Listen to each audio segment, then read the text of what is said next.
Dear students, Assalamu alaikum.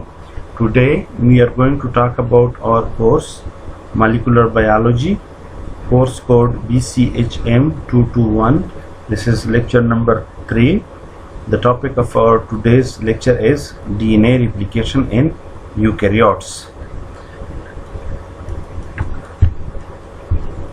The outline of today's lecture is we will talk about fundamentals of eukaryotic DNA replication.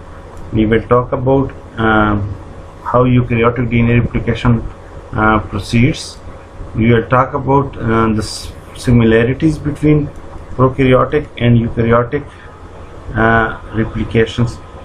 Then we will talk about the differences between prokaryotic and eukaryotic replication. This will be followed by termination of eukaryotic replication. So now to proceed, we begin with fundamental. Now for understanding the differences between prokaryotic and eukaryotic replication, or to understand eukaryotic DNA replication, you have to understand that the fundamental mechanism of eukaryotic replication is similar as the prokaryotic DNA replication, but some variation are also there. So this is the fundamental point or concept that has to be kept in mind while talking about eukaryotic DNA replication. The fundamental mechanism between prokaryote and eukaryotes are the same, but there are also variations.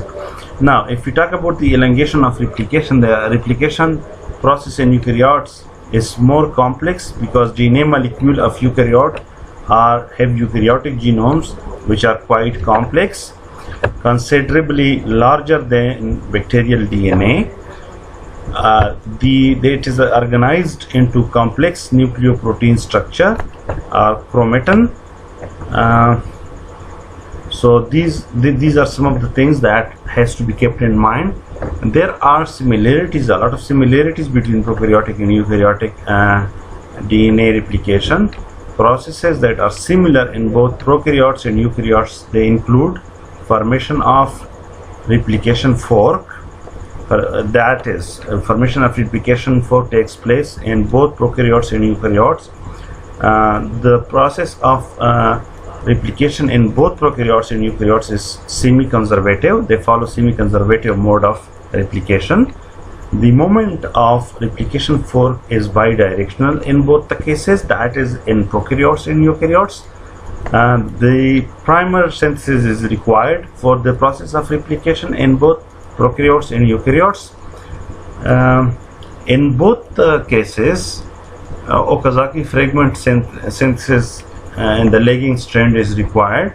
That is, the synthesis of the lagging strand takes place in small Okazaki fragments, and RNA primers are incorporated in both the cases, and this primer needs to be removed. So primer removal is one of the main similarity between the prokaryotes and eukaryotes. Gap bridging between newly synthesized DNA fragments takes place in both the prokaryotes and eukaryotes. So these are the broad category of different similarities that can be found between prokaryotes and eukaryotes. So keeping in view this, now there are differences between prokaryotic and eukaryotic replication. Overall process of eukaryotic replication is bit more complex. Important differences are due to prokaryotic genome range. The size of prokaryote ranges from 500 kilobases to about 12 megabases. It shows that as compared to eukaryotes, the size of the prokaryotes is very small because eukaryotic genomes are diverse in size, ranging from 10 megabases in some fungi to 100,000 megabases.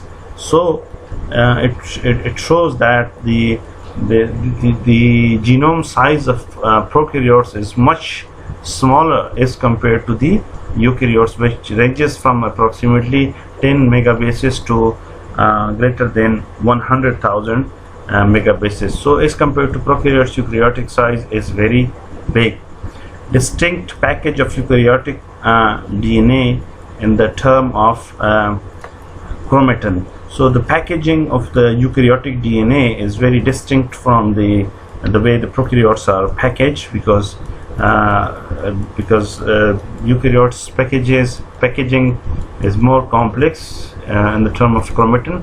The rate of fork movement in eukaryotes is much slower as compared to the prokaryotes, because in prokaryotes an E. coli replication fork can progress to approximately 1000 base pair per second. That is 1000 bases can be added to the newly formed strand per second, whereas in case of eukaryotes replication rate is 10 times slower than prokaryotes, that is 50 nucleotides per second. It means that in the eukaryotes, the process of adding nucleotides to the newly formed strand is 10 times slower as compared to the prokaryotes. So this is a very big difference between the two, the rate of the reaction. Now, this table summarizes some of the differences. The one that is featuring location. Now, in prokaryotes, the genome occurs inside the cytoplasm. As you know that they don't have any distinct nucleus, so this process occurs inside the cytoplasm. And in eukaryotes, this process occurs inside the nucleus. By this process I mean the process of replication.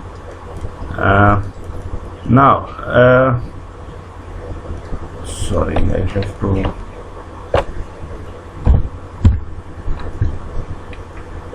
Now, in case of origin, the Ori-C or the origin, it consists of in prokaryotes, origin it has one origin of replication per molecule of DNA, while in eukaryotes have many origins of replication in each chromosome. So each chromosome in eukaryote have many origin of replication. The length of the Ori is from 100 to 200 or more nucleotides in length, and in eukaryotes this length is about 150 nucleotides. Initiation element. The process of initiation is carried out by protein DNA A and DNA B in prokaryotes. In prokaryotes, the initiation elements, that the proteins that are responsible for the process of initiation are mainly DNA A and DNA B protein. Whereas as compared to this, in eukaryotes, the process of initiation is carried out by the origin recognition complex, ORC. Origin recognition complex is responsible for initiating the process. Now, in terms of DNA polymerase, in prokaryotes we have DNA polymerase 1, 2 and 3, whereas in eukaryotes we have DNA polymerase alpha, DNA polymerase beta, gamma, sigma and epsilon. So these are the different types of DNA polymerase that we have in eukaryotes, while these are the different types of DNA polymerase that we have in eukaryotes. So this table summarizes some of the major differences between the processes of replication in prokaryotes and in eukaryotes. So this has to be kept in mind. Now, like we talked about differences between prokaryotic and eukaryotic DNA replication, if this is a prokaryotic circular DNA, for instance, if this is the origin, the replication fork will move in the bidirectional way, and this is how from a single origin of replication, the genome will be replicated. See the red lines that are it shows the daughter DNA that is being formed along with the blue, the parent strand. Similarly, in this situation also you can see the red and the blue, the red indicating the daughter strand and the blue indicating the parent strand. Now in case of eukaryotes, we can have multiple origins of replication. Here you can see that one possible origin of replication can be here, another one can be here, another one can be here. Now you have to keep this in mind. This is very important because the rate of replication in eukaryotes is slower, the genome size is very bigger. So even if the process of replication in the eukaryotes is slower, but having multiple origins of replication, these they can be very helpful in achieving the process of replication quickly and accurately. In early stages in replication, one can see that this bubble is expanding itself. Similarly, this is another origin and this is another origin. These origins are expanding themselves. They will in the later stage of replication, they will further expand. You can see that from here to here, from here to here, and from here to here, the size has grown up. And later on, one can see that along with these blue, you see a red sequence showing that along with the blue, the parent strand or daughter strand has been formed, and it is showing that the process of replication is semi-conservative by showing the blue and the red. And here it is showing that the eukaryotes can possibly have different or multiple origins of replication. So this is very important difference between the prokaryotic and eukaryotes. Now, proteins that are involved in eukaryotic DNA synthesis, there are different proteins. One is pCNA, or proliferating cell nuclear antigen. It provides substrate for DNA polymerase sigma.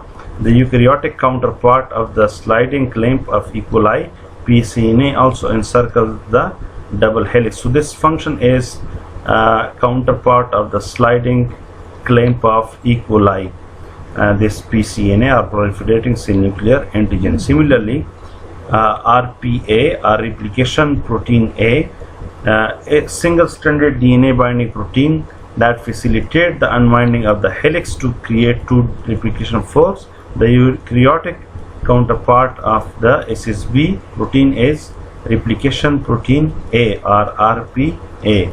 So its function is the counterpart of the ssDNA in eukaryotes. Similarly, another protein called replication factor C, or RFC, the eukaryotic counterpart of the complex clamp loader of E. coli, that is, it loads pCNA or DNA. So this function is the eukaryotic counterpart of the complex clamp loader of E. coli, that it loads pCNA on DNA. So this is another counterpart protein. Similarly, ORC, or origin recognition complex. So multi-subunit protein binds to sequence within replicator, interacts with two other proteins, CDC6 and CDT1, resulting in loading of MCM complex on DNA. So its function in the initiation of the replication, ORC, origin recognition complex. Similarly, MCM, or mini chromosome maintenance complex, heterohexamer MCM2 to MCM7, ring-shaped replicative helicase. Once the MCM proteins have been loaded onto the chromatin, ORC and CDC6 can be removed from there. So these are some. This is a summary of some of the proteins that can function as counterparts of their respective proteins in case of eukaryotes, in case of prokaryotes. Sorry. So now we move our attention towards how replication takes place at the telomeric ends. We talk about the process of termination in eukaryotes. Now, DNA polymerase cannot replicate the end of lagging strand because polymerase require 3' OH end to bind at the daughter strand. So, it requires some additional enzyme to perform it. Now, telomere, to understand this, we have to understand telomere. Telomere is a GC-rich terminal portion of chromosome. It is highly repetitive and conserved sequence present in eukaryotes, and these telomeric sequences in different organisms like mammals, for example, it is TTAGGG. In Arabidopsis, it is TTTAGGG, and in Paramecium, it is TTGGG and G. So now, and the termination of replication in eukaryotes, removal of the terminal primer at the end of lagging strand synthesis leaves a small gap that cannot be filled in if left unfixed. This gap leads to the loss of terminal sequence. This is known as the end replication problem. Telomerase, telomere or terminal transferase, is a ribonucleoprotein which solves this problem. Telomerase contains protein and RNA which is complementary to the DNA sequence found in the telomeric repeat. Telomerase extend the 3' end of the parental chromosome beyond the 5' end of the daughter strand. Telomeric repeat DNA, telomeric repeat binding factor TRF1 and TRF2 bind to double-stranded telomeric DNA and have a role in telomere stabilization and telomere length regulation. The protruding 3' end can invade the duplex of DNA and form a lariat-like structure called T-loop, establishing a protective cape. Here is from the cartoonic representation. Hopefully you will understand that telomerase binds to the 3' flanking end of telomere that is complementary to telomerase RNA. So bases are added using RNA as a template. One can see here. Then after the telomerase relocates,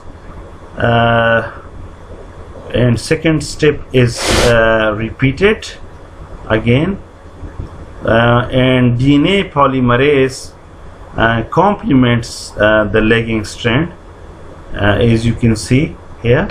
DNA polymerase complements the lagging strand, and so this way the process of termination can be completed in the eukaryotes. It is slightly different than, not only slightly but quite different than the process of termination in the prokaryotes, where we saw the formation of a tertius complex, and here we can see that the telomerase has a very significant role in the process of termination in the eukaryotes. So with this we are going to end with our topic of DNA replication in eukaryotes. I hope that you enjoyed the lecture, and if you have any question, please feel free to contact me. I will be very happy to answer any question from your side. Thank you for your attention and see you in the next class. Allah Hafiz.